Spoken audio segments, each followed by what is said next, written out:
일반 기상학, 편서풍과 제트. 대기운동은 다양한 시간 규모와 공간 규모로 일어나고 있습니다. 그중에서도 편서풍 파동과 제트류는 대규모, 행성 규모 운동에 속하며 중위도를 특징 짓는 현상입니다. 더군다나 이들은 한반도를 포함한 동아시아 지역의 날씨와 기후에 지대한 영향을 끼칩니다. 제트는 긴축을 형성하여 흐르는 좁은 범위에 집중한 강한 수평 방향의 바람을 말합니다. 존재하는 위치에 따라 대륙권 제트, 중층 대기 제트, 대륙권 하층 제트로 나눠지는데요. 대륙권과 성층권, 중층 대기의 제트는 수천 킬로미터의 축을 형성합니다. 남북으로 좁은 지역으로 빠른 동서 방향의 흐름을 가리키며 수평 및 연직 바람 속도의 차이가 매우 큽니다. 제트는 기후학적으로 대륙의 동안에서 강하며 전위도대에 걸쳐 연속적으로 나타나지 않고 특정 경도대에서 단절됩니다. 이러한 양상은 시간 평균된 기후학적인 풍속도가 아닌 주어진 특정 일의 일기도에서는 더욱 복잡한 모습을 보입니다. 대기 중 상층 제트의 출현은 회전하는 행성의 상층 대기 운동이 지상 수평 기온의 분포와 밀접한 관련성을 가진다는 사실과 연관돼 있습니다. 평균적으로 남북 방향의 강한 음의 기온 경도, 즉 북쪽으로 갈수록 기온이 낮아지는 기온 분포는 상층으로 갈수록 서풍이 증가하게 합니다. 이번 차시에서는 제트기류, 편서풍 파동에 대해 알아보도록 하겠습니다. 이번 학습을 통해 여러분은 제트류의 종류와 특징, 제트류의 형성 원인, 제트류가 끼치는 영향을 설명할 수 있을 것입니다.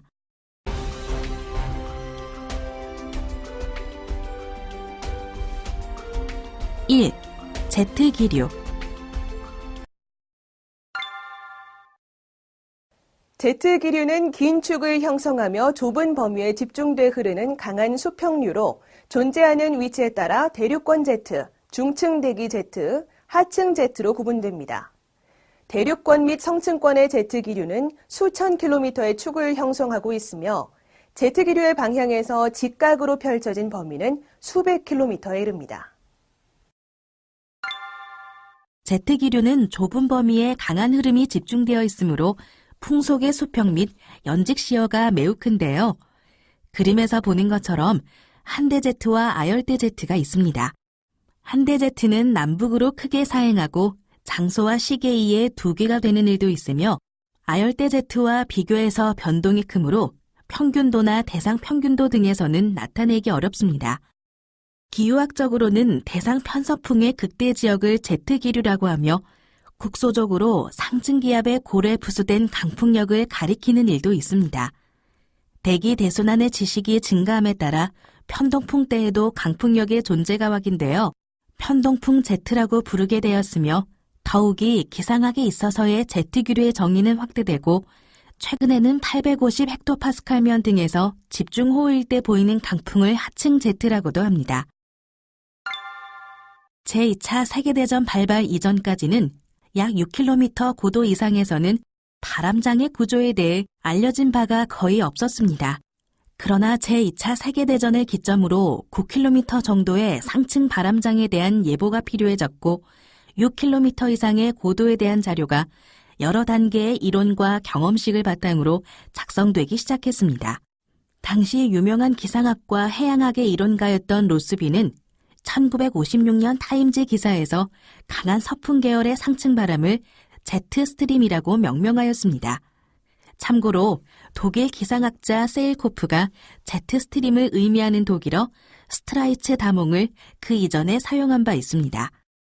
같은 시기에 유럽의 연합군 비행사들 역시 유럽 상공에 강풍이 존재한다는 것을 인지하였으나 미 공군과 달리 체계적 관측과 자료 분석이 없이 비행 경험에 의존한 경험적 추론이었습니다. 제트기류를 발견했던 시기는 제트류가 가장 강하게 되는 1월을 중심으로 한 북반구의 겨울이었습니다.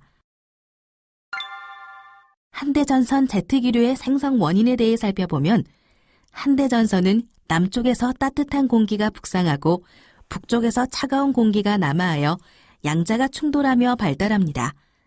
기온의 수평 경도는 대륙권의 여러 고도에서 대단히 크기 때문에 온도풍을 통해 우리는 남북의 기온 경도가 0이 되는 부근, 즉 권계면 부근에서 서풍이 가장 셀 것임을 유추할 수 있습니다. 열이 저위도에서 고위도로 운반되고 한기가 고위도에서 저위도로 운반되는 것은 대기 대순환의 근본적인 흐름에 따라 발생한 것이라고 볼 수 있습니다.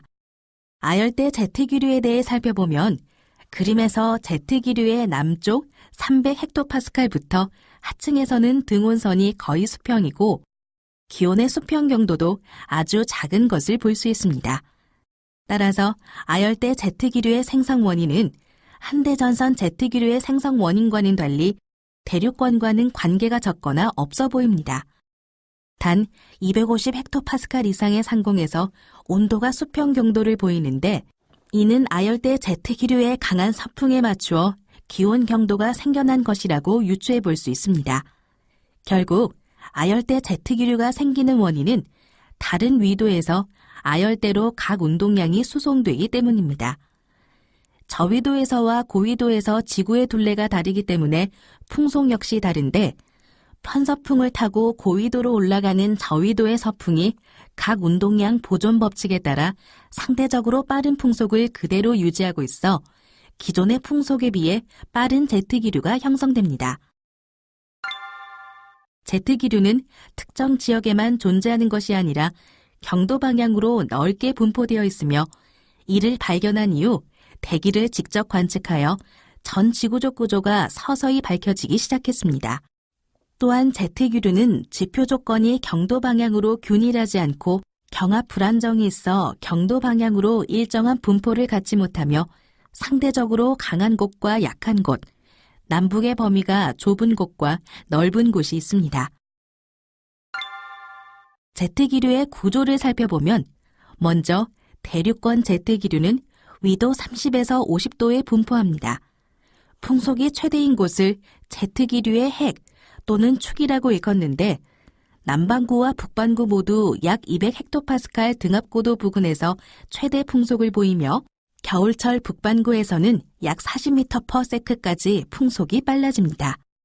대륙권 제트기류의 계절적 변화의 특징을 살펴보면 연중 풍속의 세기는 달라지나 방향은 편서풍으로 동일하고 각 반구의 겨울철이 여름철보다 제트기류의 강도가 큰데 이는 겨울철이 여름에 비해 남북 간 온도차가 크기 때문입니다. 남반구는 북반구에 비해 여름과 겨울의 차가 적은데 이는 육지 면적이 상대적으로 북반구에 비해 작기 때문입니다. 성층권부터 중간권까지의 중층대기에서는 대체적으로 같은 풍계가 유지되는데 이때 고도 60km 정도에서 풍속이 강한 바람을 중층 대기제트라 하며 중심축이 제트기류의 축에 해당합니다. 풍속이 강할 때는 100m/s를 가볍게 넘기며 평균 80m/s를 유지합니다. 중층 제트기류의 계절적 변화의 특징을 살펴보면 대륙권과는 달리 계절에 따라 풍향이 편서풍에서 편동풍으로 역전되며 이는 대륙권과 중층 대기에서 제트기류가 형성되는 메커니즘이 다름을 의미합니다. 각 반구의 겨울철이 여름철에 비해 제트기류가 강해지며 봄 또는 가을에는 하부 중간권의 제트가 전구에 걸쳐 편서풍으로 바뀝니다. 하층 제트기류는 대륙권 하층에 나타나는 좁은 영역의 강풍입니다. 일정한 장소에서 발생하는 제트기류가 있는데 로키 산맥 동쪽에서 발생하는 것과 아프리카 동해안의 소말라 제트 등이 이에 해당됩니다. 대기 요란에 동반되어 일정하지 않은 장소에서 발생하는 제트기류가 있는데 최성기에 달한 저기압에 동반된 것과 전산에 동반되어 발달하는 하층 제트를 둘 수 있습니다. 제트기류는 아열대 제트기류와 한대전선 제트기류로 나눌 수 있습니다. 아열대 제트기류는 거의 위도 30도의 상공을 흐르고 있지만 날에 따라서 그 위치나 강도가 달라집니다. 이것이 우리나라의 기상에 상당한 영향을 미치는 것은 아시아 대륙 위를 흐를 때 히말라야 산맥 때문에 남과 북의 흐름으로 분류되기 때문입니다. 뿐만 아니라 아열대 제트기류는 대체로 북이 30도에 있지만 여름에는 저위도의 직접 순환이 북으로 이동하여 북이 40도 부근까지 북상하는 반면 풍속은 작아집니다. 한대전선 제트기류는 한대전선에 수반되는 기류인데요. 한대전선 상에서 발생한 저기압의 이동, 발달, 쇠약에 따라서 그 위치나 강도가 변동하기 때문에 한대전선의 동향과 밀접하게 관련되어 있습니다. 때문에 전선과 무관하게 발달하는 아열대 제트기류에 비해 변동이 큽니다. 태평양상의 한대전선 제트기류는 보통 북일본의 동쪽 해상을 동북동으로 뻗어서 아류산 열도의 남쪽을 통과해서 북아메리카 대륙을 통과하고 아메리카 동안에서 급히 남하해서 아열대 제트기류와 합류합니다. 한대전선 제트기류와 아열대 제트기류는 어떤 곳에서는 합류하기도 했다가 분류되기도 하면서 지구를 둘러싼 변동이 매일 나타나고 있는데요. 극동지방의 상공 부근은 지구상에서 가장 강한 제트기류가 발달하는 장소 가운데 하나입니다.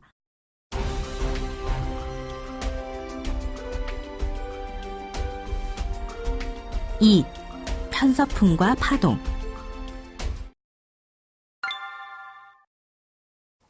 물리량으로 에너지를 비롯한 운동량이나 소용돌이도는 보존됩니다.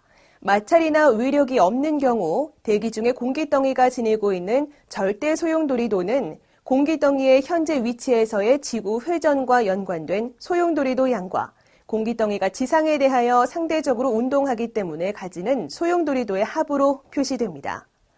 여기서 소용돌이도는 마찰이나 기타 위력이 작용하지 않는 한 보존되는데, 이에 따라 저위도 지방에서 북쪽으로 움직인 공기덩이는 고위도 지방으로 이동하더라도 지구 자전 각 운동량과 자신의 지표면에 대한 상대적 움직임과 관련된 소용돌이도의 합은 변하지가 않습니다. 저에서 고로 이동하는 경우 지구 소용돌이도가 증가하는 양만큼 상대적 소용돌이도가 감소하여 고압부의 성격이 커지는 반면, 고에서 저로 이동하는 경우 지구 소용돌이도가 감소하여 상대적 소용돌이가 커지면서 저압부의 성격이 커지게 됩니다. 소용돌이도는 양이 보존되어 제약이 없이 마음대로 움직이는 것이 아니라 이를 보존하는 방향으로 움직이게 됩니다. 제트류를 따라 움직이는 공기덩이의 남북 방향 이동이 이루어지면 자신이 가진 소용돌이도를 보존하기 위한 방향으로 움직이고, 그 결과 남북으로 요동치는 파장의 모습을 나타내게 됩니다. 이처럼 지구 자전 효과로 나타나는 제트류상의 파를 편서풍 파동이라고 하며 제트류에 대하여 서진합니다. 편서풍 파동은 파장이 짧을수록 평균 유해에 이류되는 경향이 강하며 장파일수록 지구 자전의 영향을 받아 서진하게 됩니다. 장파는 상층 대기에서 보이는 파장이 긴 파동으로 파장이 5,000에서 6,000km 정도, 파수는 5에서 8, 9 정도, 주기는 2 또는 3일 정도의 파동을 가리킵니다. 매일의 고층 일기도에서 보이고 또 기압장, 바람장 등의 파수 분석에서도 검출되며 장파는 대륙권에서 초장파와 같은 정도의 진폭을 가지고 있습니다. 종관 규모의 요란인 고저기압도 실은 장파와 밀접하게 연결되어 있습니다.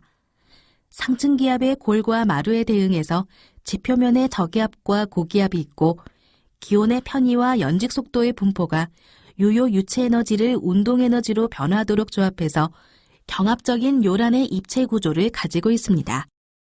수납하는 저위도 지방에서 보이며 날씨와의 관계는 중고위도의 천기 현상을 직접 지배하고 있지만 경합적인 장파입니다. 기초로서 초장파가 중첩되어 장파가 동진하고 그것에 따라서 천기가 변화합니다. 온난전선과 한랭전선도 이것에 수반되어 통과하는데요. 기초로서 초장파의 골이 정체해 있는 경우 저기압이 발달하기 쉽고 전선대도 정체하기 쉬우며 결과적으로 악기상이 지속됩니다. 반대로 초장파의 마루가 정체하면 저기압의 활동은 역학적으로 약해지고 천기는 크게 무너지지 않습니다. 초장파란 상층 대기 중에서 보이는 가장 긴 파장의 파동으로 파장은 9,000에서 10,000km 이상, 파수는 1 또는 3, 4 정도의 것을 가리키며 주기도 약 일주일 정도입니다. 월평균 혹은 연평균 일기도에 나타나며 쉽게 관측할 수 있는데요. 이 파동에 의해서 극쪽의 찬 공기와 남쪽의 더운 공기가 교대로 지나가면서 지상의 날씨 변화를 상공에서 주도하고 있는 과정을 이해할 수 있습니다. 이것이 일종의 날씨의 장기 예보를 암시하고 있는 것입니다. 오늘 학습 내용의 요약 정리입니다. 중요한 내용을 다시 한번 기억해 보세요. 먼저 Z기류에 대해 학습한 내용을 살펴볼까요? Z기류는 긴축을 형성하며 좁은 범위에 집중되어 흐르는 강한 수평류로 존재하는 위치에 따라 대륙권 Z, 중충대기 Z, 하층 Z로 구분됩니다. 또한 Z기류는 제2차 세계대전 중에 인지되어 당시와 그 이후에 이루어진 다양한 상층 관측으로 많은 이해가 이루어졌고 1956년 로스비에 의해서 강한 서풍 계열의 상층 바람을 일컫는 말로 알려졌습니다. 편서풍 파동에 대해서도 살펴볼까요? 편서풍 파동은 중위도 날씨를 결정하는 중요한 요인이며 일기예보에서 중요한 인자로 이용됩니다. 이것으로 편서풍과 Z에 대한 학습을 마치겠습니다. 수고하셨습니다.